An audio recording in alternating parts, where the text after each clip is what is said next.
All right, we are recording. We are live. Like I said, hope you guys are having a great Monday. Recording this a little bit earlier than the typical recording time for these lives, but like I said, hopefully we'll get some people trickling in live here, and if not, hopefully a ton of you guys will be able to watch the replay with this just being up a little bit sooner in the day. Sipping on some coffee, getting ready to actually probably go to the gym in a couple of hours here.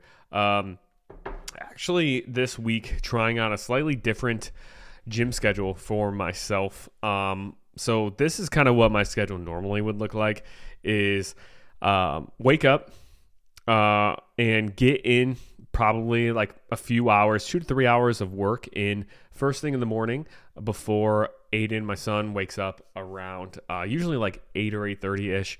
And then now, because my wife has been on nights, she's been helping to get him ready in the morning. But I usually take him to daycare roughly at like 9:30 or 10. And then usually right after that, I'll go straight to the gym since it's not really on the way, but it's just so I don't have to leave my house again. I'll go straight to the gym, work out, get my training session done, and then come back and finish up work for the whole rest of the day. But I've been finding it just hasn't been working as well as what I would think. Just because like when I don't get a lot of work done before I go to the gym, I feel like I'm behind on things. So I'm trying out taking him to daycare and just coming straight back home, getting work done, knocking work out for the next 3 to 4 hours, plus the, few hours I get in the morning, and then going to the gym maybe at like 1:30 or 2, and then finishing up some work the last couple of hours of the day when I get back. So just trying that out. And I think it's important, right? Like for yourself, if you find the certain times you're trying to go to the gym to be very stressful, try out some different times, try out a slightly different schedule if you can, switch things around and see how they work. I'm hoping that this allows me to get a bigger chunk of work done before I actually go to the gym. So I'm just like less anxious about everything I have to get done while I'm there. So trying that out. So that is why we were doing a little bit earlier of a live today. But some exciting stuff this week. So number one is Aiden's birthday is Thursday, which is just insane. His very first birthday is going to be 1 year old. Crazy how fast this past year has gone. Like I feel like it was literally a few months ago when we found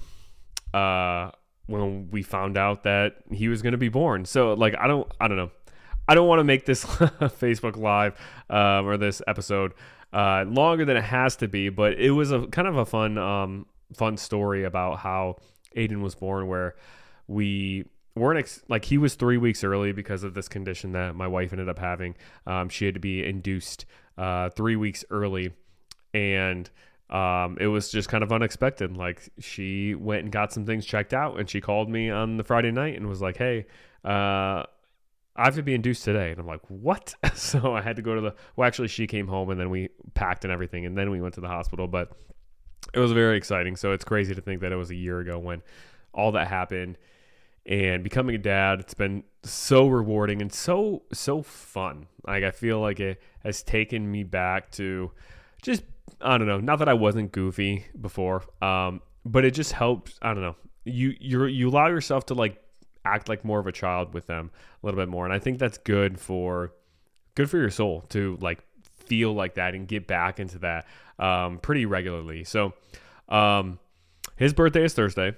Also, some other exciting stuff. Obviously, next week is Thanksgiving, which is insane, which is going to be the whole point of this Facebook Live, is to give you some tips regarding Thanksgiving, the holidays in general, how to approach that so you don't sabotage your results. Super jam-packed episode with some really good takeaways, so you definitely will want to pay attention to this one. But it's just insane that Thanksgiving is already here. I feel like Halloween was literally yesterday. But then also with Thanksgiving comes Black Friday, right? And Black Friday, pretty much every single company out there under the sun is having some kind of Black Friday deal.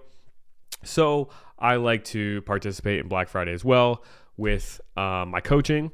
So we've done different deals in the past and everything. So this deal is probably, actually, no, I will say not probably. It is the best deal that I have ever offered with my coaching ever. And I'm doing this, like making it the biggest deal that I've ever done for, a few reasons. One, like I'm just so thankful for where my coaching is at right now, as far as, the clients I have the privilege of working with, the progress all of our clients are seeing, and just feeling so rewarded in my coaching. And I want to like keep building that. I want to keep bringing new clients on as I can handle them, right? I'm not going to let my roster get too big to where my coaching suffers, but I want to be able to impact more people. So that's one reason. And another reason is that I know, like with, this time of year and everything, with the holidays, with, Christmas and all that kind of stuff, finances are a little tighter. So I think, it works out to do some kind of Black Friday deal around this time of year. So with that, with the Black Friday deal, what it will look like is normally for coaching, there's a 6-month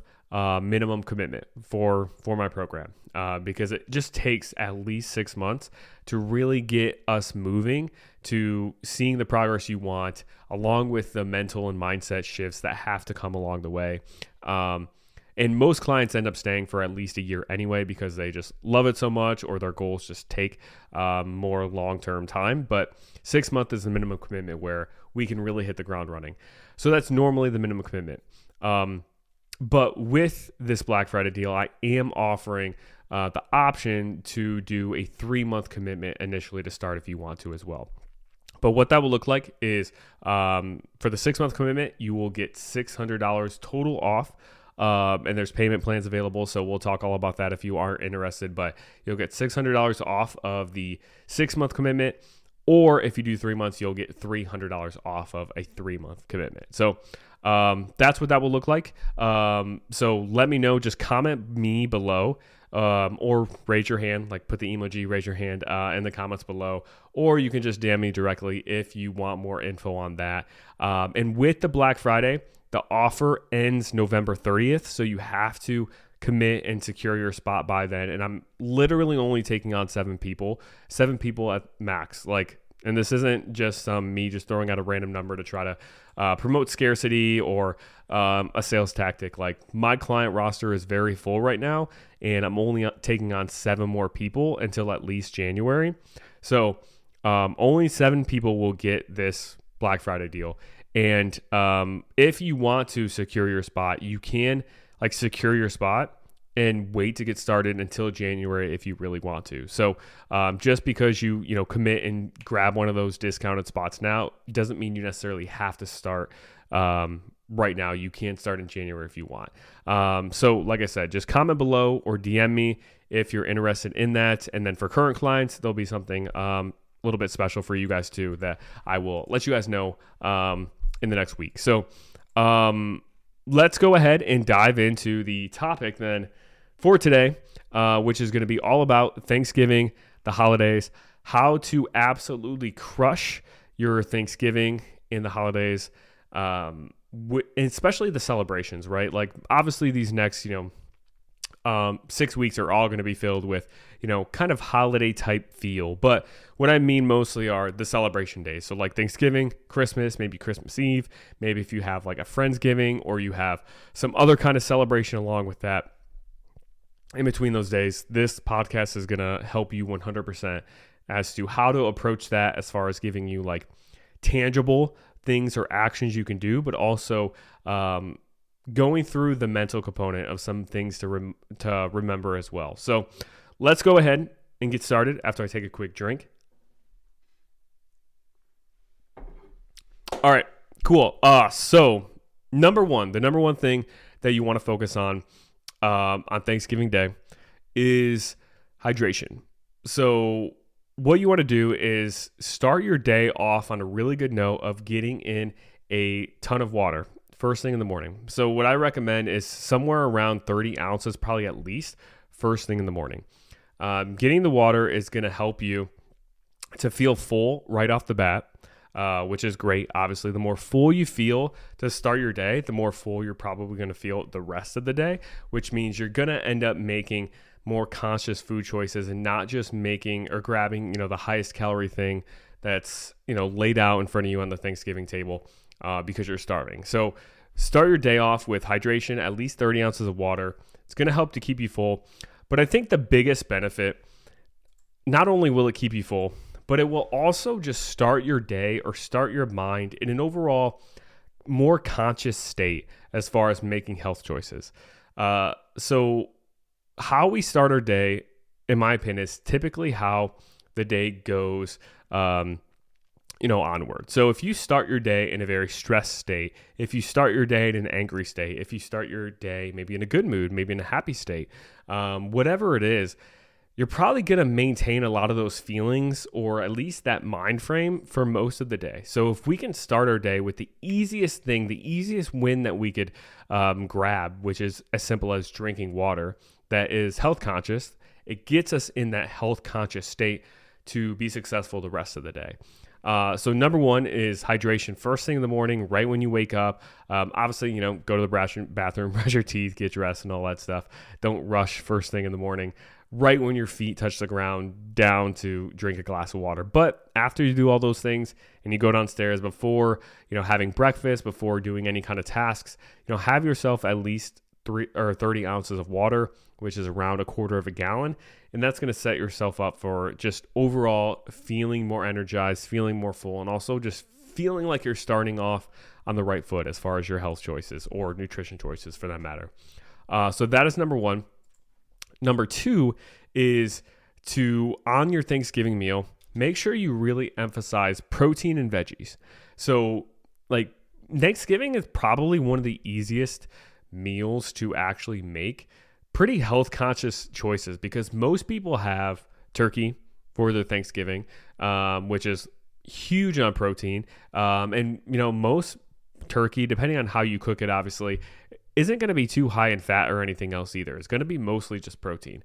So you have that available to you. And then most Thanksgivings, obviously they have like the carb heavy dishes, cheesy potatoes if you have those, stuffing, mashed potatoes, all of that.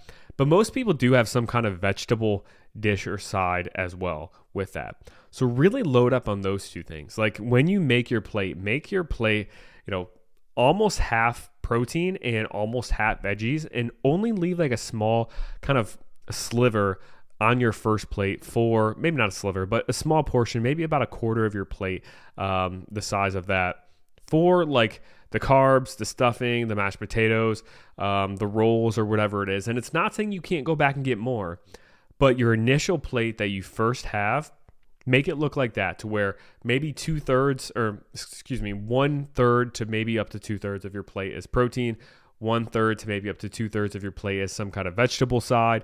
And then the other maybe third of your plate, or a little bit less than a third, is going to be kind of your more carb heavy sources. And it's not that carbs are bad. I don't want you to get that impression. It's not that we want to avoid the carbs because they necessarily are more fattening than the protein and veggies. But the protein and veggies are going to fill us up more. And mostly the protein and veggies will be cooked with a little bit less sauce, butter, that kind of stuff, where the calories really do rack up. Like when you think of mashed potatoes, potatoes really aren't that high in calorie by themselves. The only reason why mashed potatoes may, in some circumstances, be higher in calorie is because of the butter or sour cream or whatever other people end up, mixing in with that. So, really emphasize on your first plate, or the only plate you do make, emphasize the protein and the veggies more, and then kind of fill in maybe a quarter of your plate left with the more carb heavy sources.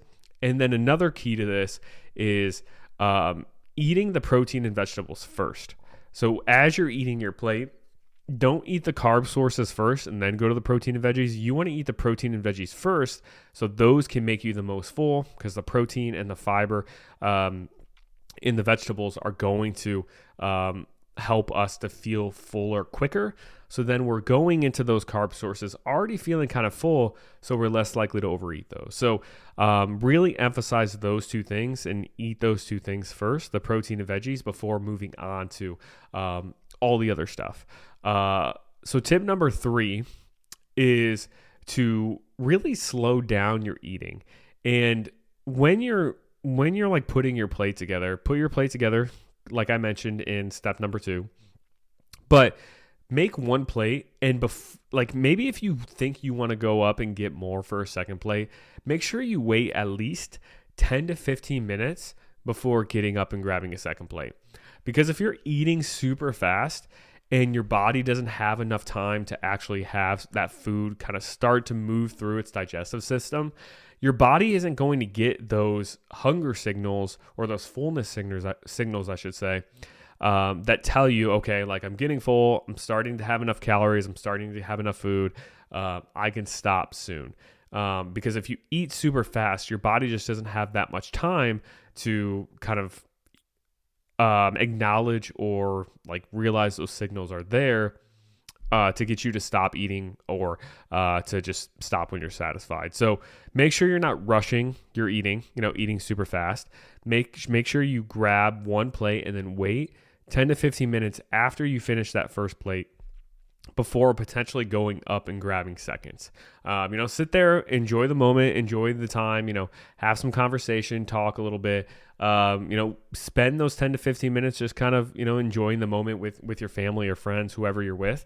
And then if you really are feeling hungry after waiting 15 minutes, after that first plate, then maybe go up and just grab like a smaller portion than what you think you want. And then if you end up wanting more after that, you can always go and grab more.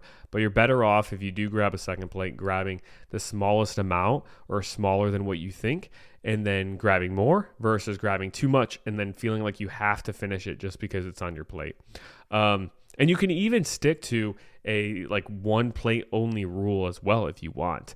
You could go into your Thanksgiving, load up the plate with protein and veggies with a little bit of carbs, like I mentioned in the previous example or tip, and then just kind of commit to just one plate. I'm going to have one plate and then choose one thing for dessert, and that's going to be it, versus, potentially going and grabbing multiple plates over and over.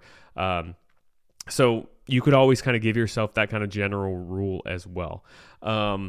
So tip number 4 then is to keep your fullness on a scale of 1 to 10 at maybe like a 7 at the highest. So think about 10 being completely stuffed after, having your entire dinner, having dessert, and you feel like you have to even like loosen your pants because your pants feel too tight. And you want to just like sit on the couch and not do anything. That would be a 10. And also think like if you were a 10 and somebody asked to like go for a light jog, if you were like, I literally would throw up within 30 seconds, that's probably a 10. And then a 1 would obviously be like you almost completely starving with basically eating nothing. Try to stick around a 7. So you should be satisfied after your meal, but you shouldn't be like overly full or overly stuffed where you feel like if you did any kind of physical activity, even just walking, that you feel like your stomach would be uncomfortable. If you're at that point, then you probably overdid it. You want to be at a 7 to where like you have room to eat a little bit more, but you don't feel like you necessarily have to. And also like a tip you can think of as well is like if you were sitting there and you're like, I kind of feel like I'm on a scale or I'm at a 7 as far as fullness, but I'm not 100% sure. Think about, okay, does like eating plain turkey or turkey in general sound appetizing to you? Or are you just kind of leaning towards the desserts or the carb heavy choices? If the protein or the turkey doesn't sound appetizing and you wouldn't go and grab that if that was the only thing left, but you would go and grab some cookies or desserts, then it's probably not that you're actually like physiologically really that hungry. It's just mentally you're craving the sugar and sweets a little bit more. And you can obviously make whatever decision you want as far as you want, if you want to have more dessert or not, but that at least gives you like the factual information of, okay, I probably am at a 7 when it comes to fullness. I probably am not as hungry as what I actually think I am. I'm just kind of craving these sweets a little bit more. And then you can, maybe tell yourself, let me, wait maybe 20 minutes and then kind of reassess. Because I find like a lot of times too, when we end up overeating at meals like Thanksgiving or holidays, sometimes we end up overeating just because we don't know what to do with ourselves. Not that we're bored necessarily, but if you finish your meal and your dessert before everyone else and multiple people around you are still eating, and you're already done eating and everyone's still kind of sitting at the table and, eating a little bit more, talking, you'll probably feel obligated to go grab some kind of dessert just so you don't feel like the only person who's not eating at that time. So sometimes it's more of not even like physically we're craving some kind of sugar or physically we feel like we actually need some food. Sometimes it's just like mentally, it's almost like we don't know what to do with our hands. That like weird example of we don't even know what to do with ourselves when we're just kind of sitting there, our plate's empty and everyone else is kind of still snacking on desserts. We feel obligated to like get up and grab something so we can actively be eating with them, even if we don't even necessarily want or need it. So when you get to that point, like tell yourself, okay, I'm going to wait 20 minutes. I'm going to set that timeline. And by that time, if I still want to grab something, I can. But usually when you wait, 20 extra minutes, most people will be done eating by then. And they'll be moving on to other things, whether it's watching the football game or they'll be moving on to playing some kind of game or just conversing or talking more. And then you won't feel as obligated to eat because other people aren't eating in that moment either. So whenever you find yourself like kind of eating based on literally just social cues because everyone else is, give yourself a timeline. Okay, I'm going to set a timer on my phone, not like literally set a timer, but I'm going to check the time in 20 minutes. If I really want to eat something else after, I've already had my main plate and everything, I can. But you'll probably find most of the time everyone will kind of move on to different activities by then. And then you won't feel that like pressure to grab like an extra dessert if you don't really want it.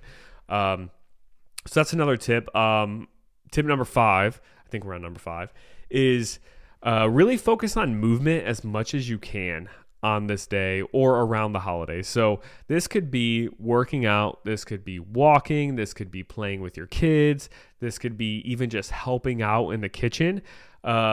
Whatever you decide to do, like I know there are a lot of people who will go and work out first thing in the morning on Thanksgiving. And I know a lot of gyms, like, gyms with that like more community feel. A lot of gyms, like they all get together, like all the members, and they have some kind of workout first thing in the morning.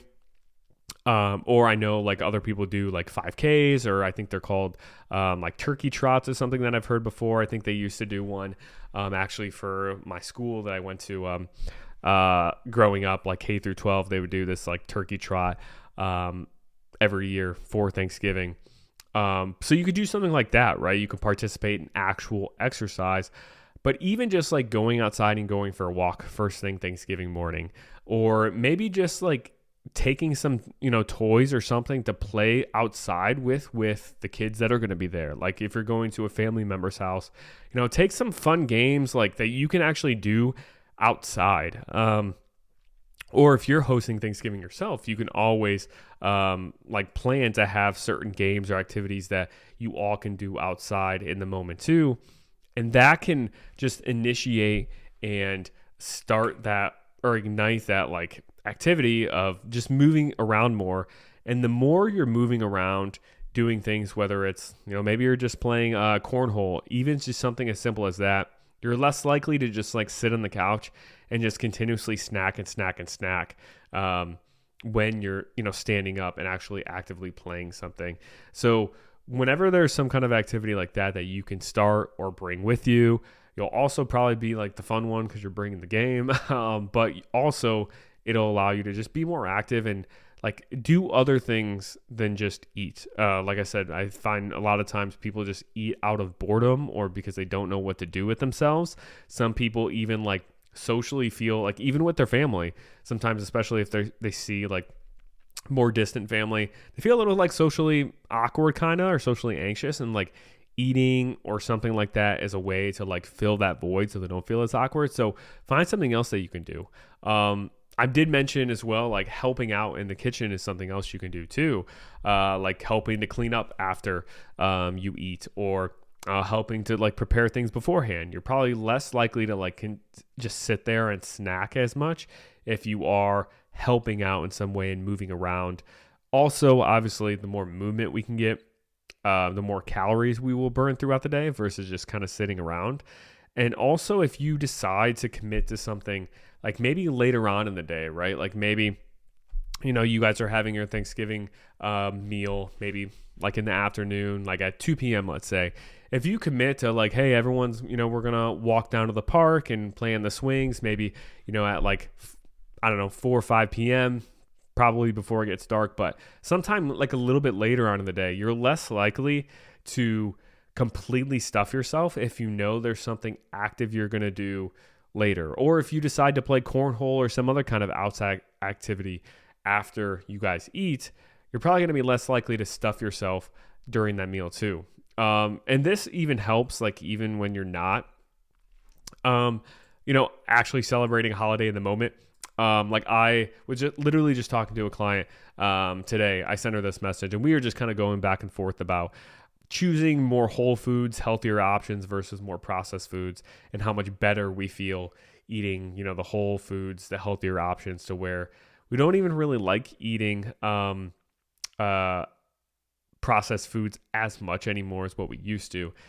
And, when I'm working out later in the day, I make healthier choices typically leading up to that throughout the day, because I know I'm going to be going to the gym. I know I'm going to be pushing myself physically.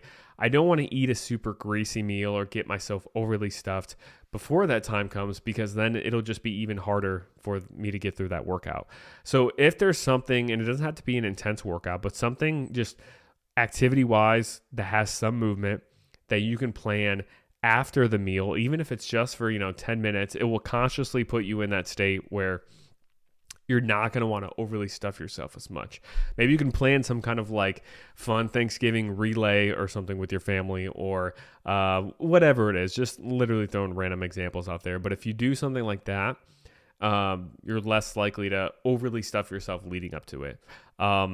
But also just movement in general helps to regulate appetite a little bit more too. Like when we go for a walk first thing in the morning, or we go through walks throughout the day, we tend to have better signaling with our appetite, and tend to not mistake like our boredom for hunger, for example. So hopefully those were all helpful. Those were like my main kind of like tangible tasks or things you can actually like physically do, I guess. But I want to go over some just mental things or some mindset things to remember when it comes to Thanksgiving or any other holiday. So some things to just kind of remember are, number one is that Thanksgiving or even Christmas or these holidays coming up, these shouldn't be your only days or chances to have these foods. And if it is, then that's something that we need to work on, or you need to fix with your diet throughout the entire year and the days in between these holidays, versus you trying to fix these holidays as much.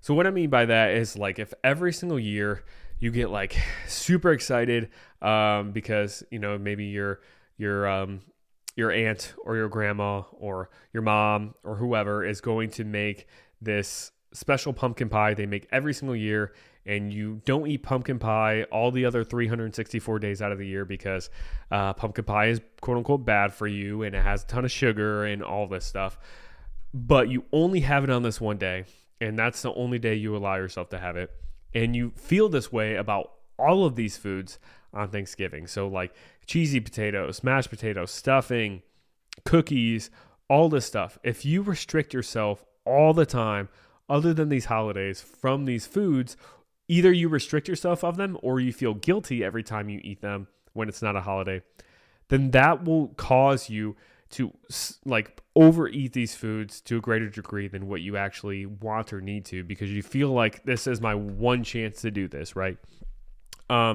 Like you're creating this scarcity mindset around all these foods where if I don't enjoy this pumpkin pie or these cookies or, this cake on this day, the next time I'll be able to give myself permission to have them won't be for another year. So I need to eat as much as possible now. So I'm almost sick of it in the moment, and I feel like I got everything I needed to out of it. And I find that's a big issue that a lot of people have, is having that mentality around these holidays or these foods. But one thing that my clients really learn, and it's always such a rewarding experience when they connect these dots, is you can have these foods throughout the year and still see progress, and you can have them without guilt. I find that's the biggest thing, right? Like, sure, I'm sure there's probably other days out of the year where you had cookies, or you had pumpkin pie, or you had this or that, right? I'm sure Thanksgiving is not the only day where you have those foods, but it's probably the only day you have these foods where you like get rid of most of the guilt around it. And every other day of the year, you probably feel this sense of guilt around it. So it's not about how often you have the food, as far as like making sure you don't restrict yourself too much leading up to Thanksgiving, so then you're likely to binge on it. It's your mentality around it and how often you're able to have these foods without guilt that leads to you, not overdoing it on Thanksgiving. So remember that this shouldn't be your only chance to have these foods. Like if I decide, I'm not going to have any chocolate chip cookies on Thanksgiving because they had pie and I had a large piece of pie and I was satisfied there, that's okay.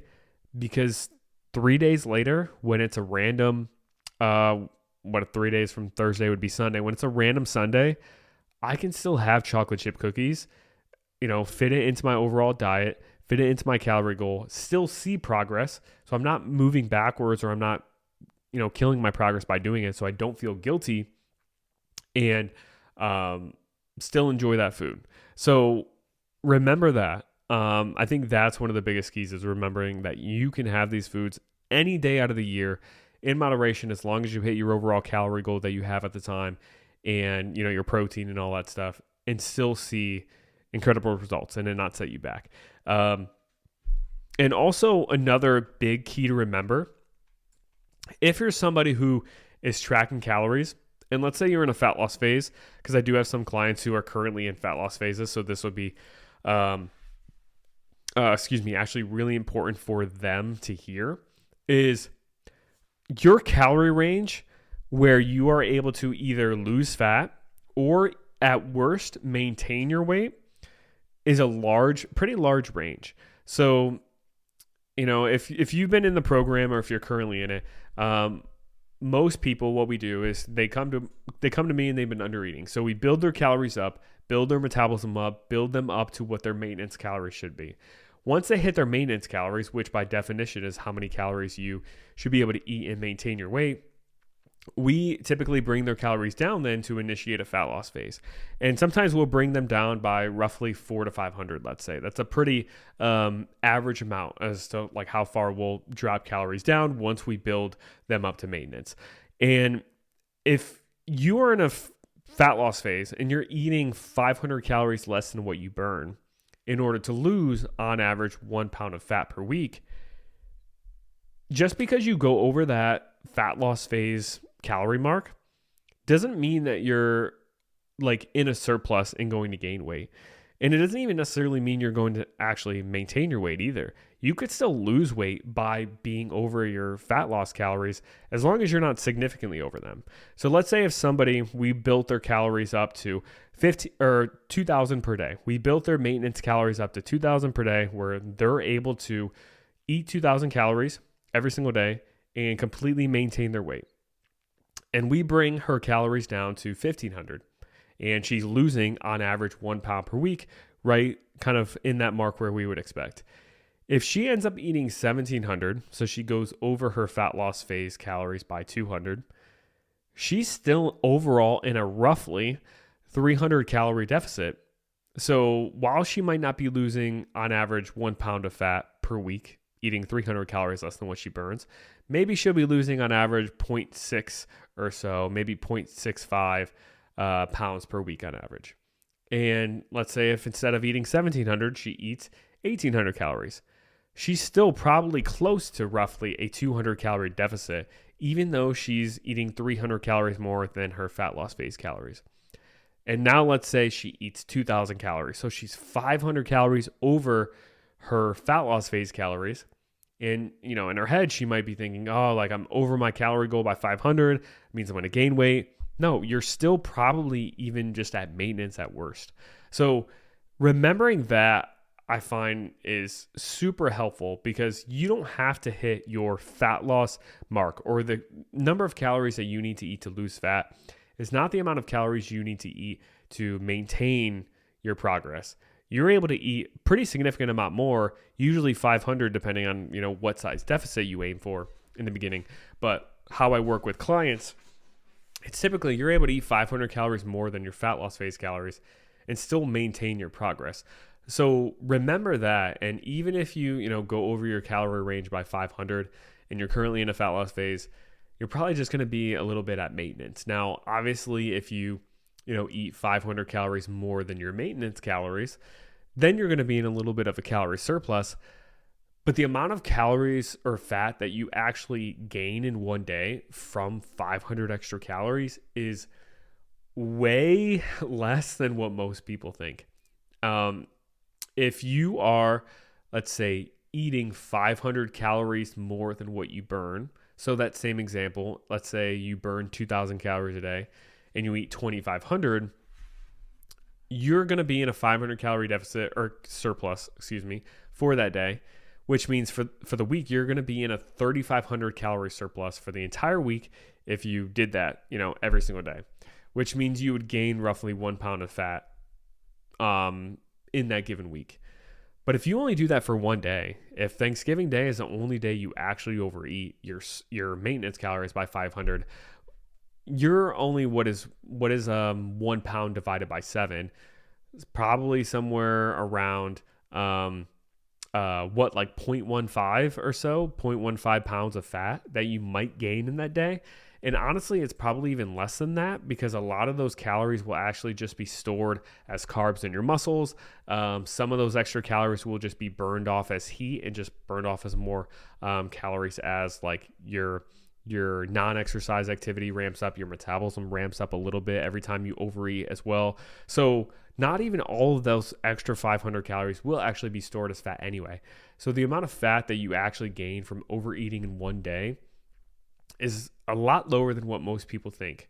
Now, will it be zero? Probably won't be zero if you do overdo it, but it's going to be a lot less than what you think. And it's going to make maybe a bigger impact on the scale because you're going to have short term, because you're going to have extra sodium in there. You're going to have extra water retention and all of that stuff. Especially if you have some alcohol, you're going to have some extra water retention and weird fluid shifts with that. But as far as actual like fat being put on your body, it's going to be very minimal, the amount of extra body fat you gain from something like that. So remember that too, is that even if you do go over your maintenance calories, even by a pretty decent amount that makes you feel very full, it doesn't make that much impact when it comes to fat gain unless you're consistently doing that over a long period of time. And then also probably like the last thing that I want you to remember is if you do end up overeating or even just like being around maintenance when your current goal is to lose fat, those extra calories will only allow you to have an even better workout the next day.